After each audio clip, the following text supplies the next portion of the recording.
एक एक गाना के जमाना जब खाली यूट्यूब के आगे डिजिटल जब से हावी हो गए, तब से हम बड़ा लिमिटेड काम करत रही, अभी भी करीला।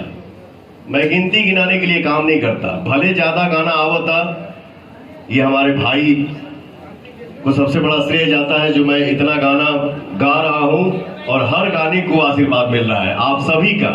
मगही, मैथिली, अंगिका, बचिका, भोजपुरी, हम सब एक परिवार है, कोई अलग नहीं है, हम लोग एक ही परिवार है, क्योंकि हमको हर जगह से प्यार मिलता है। तो अपने भोजपुरी में भोजपुरी से मिलता जुलता आपके भाषा, चाहे कोनो भी भाषा से हमके प्यार मिला था, आशीर्वाद मिला था, वो हमारे लिए भगवान है।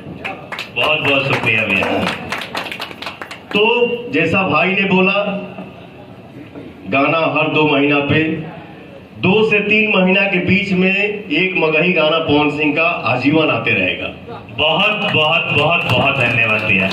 पहले लोग कहता था कि पावर स्टार है, मूड बनने में थोड़ा टाइम लगता है। हम लोग भी एपिसोड में भी बोल रहे हैं, इतना जल्दी जल्दी मूड कैसे बन रहा है भैया? मतलब से दर्जन गाना 1 महीना में। अगला कलाकार भी है जिन्हें मैं एक फिल्म में डायलॉग। तो आप लोग के इस वीडियो के माध्यम से देखने को मिला होगा कि पवन सिंह ने मगहिया जवान के साथ कैसे बातचीत करते हुए नजर आ रहे हैं अपने इवेंट के दौरान। मगहिया जवान काफी खुश नजर आते हुए पवन सिंह से बात करते हुए नजर आ रहे होंगे। और मगहिया जवान बोले कि आप एक अच्छा सॉन्ग लाते रहिए और पूरे भोजपुरी में धमाल मचाते रहिए, और आपका जैसा कोई सिंगर नहीं है भोजपुरी इंडस्ट्रीज में। तो आप लोग के यह वीडियो कैसी लगे? अगर वीडियो अच्छी लगी तो अपनी राय कमेंट में बताएं। तो मिलते हैं नेक्स्ट वीडियो में।